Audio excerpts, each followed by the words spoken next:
নমস্কার, Inscript editors চয়েসে আপনাদের সকলকে স্বাগত জানাই। আমি অর্ক। এই হত্যার দায় কার? কাশ্মীরে জঙ্গি হামলায় 28 জন বন্ধু, স্বজন, ভাই ভগিনীকে হারিয়ে গোটা দেশ এই প্রশ্নটাই করছে, এই হত্যার দায় কার?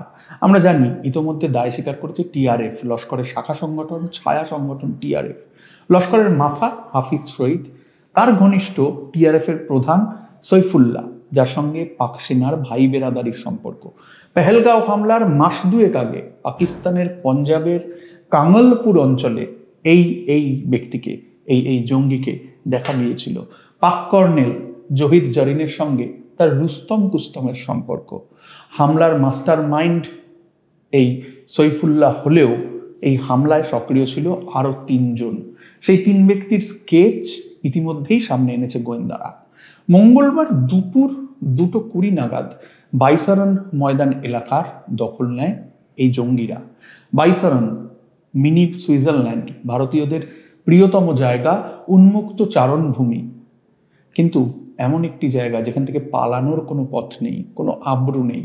অথচ জঙ্গিরা চাইলেই অ্যাটাক করার পর গা ঢাকা দিতে পারে। ঠিক সেই কারণেই প্ল্যান করে, পরিকল্পনা করে এই জায়গাটি তারা বেছে নিয়েছিল।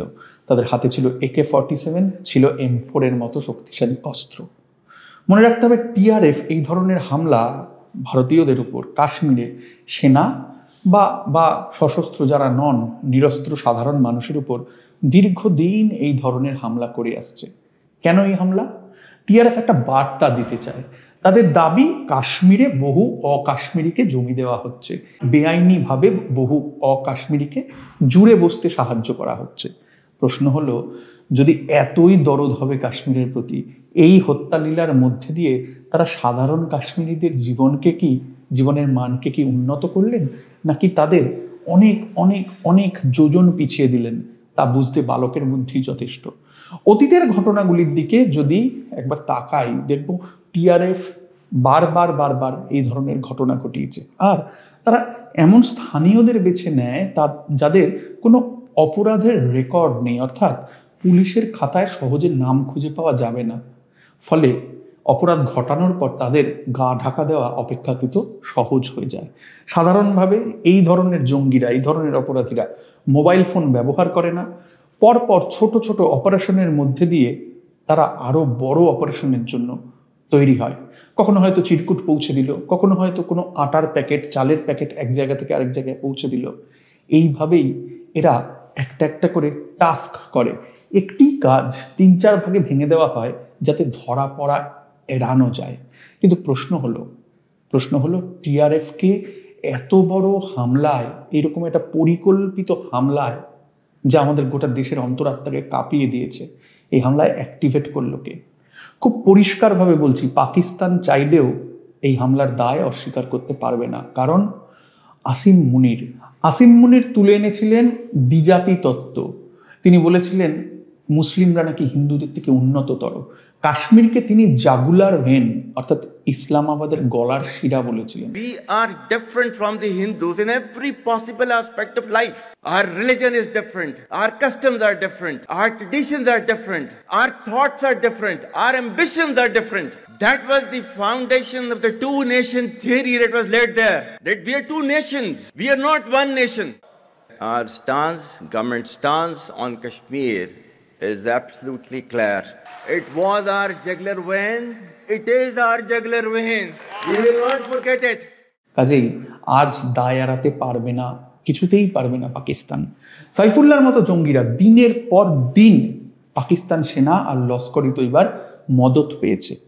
FATF তালিকায় এখন ধূসর অংশে রয়েছে পাকিস্তান। ব্ল্যাকলিস্টেড হওয়া তাদের কেবল সময়ের অপেক্ষা।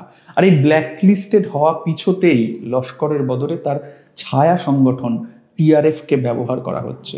টিআরএফ, তার মুখপাত্র সৈফুল্লাহ, খুব পরিষ্কার কথা, এই পাক সেনার নয়নের মণি। Last but not the least, দায় আছে আমাদেরও। হাল আমলের সবচেয়ে বড় আমাদের ইন্টেলিজেন্স ফেলিওর এই ঘটনা।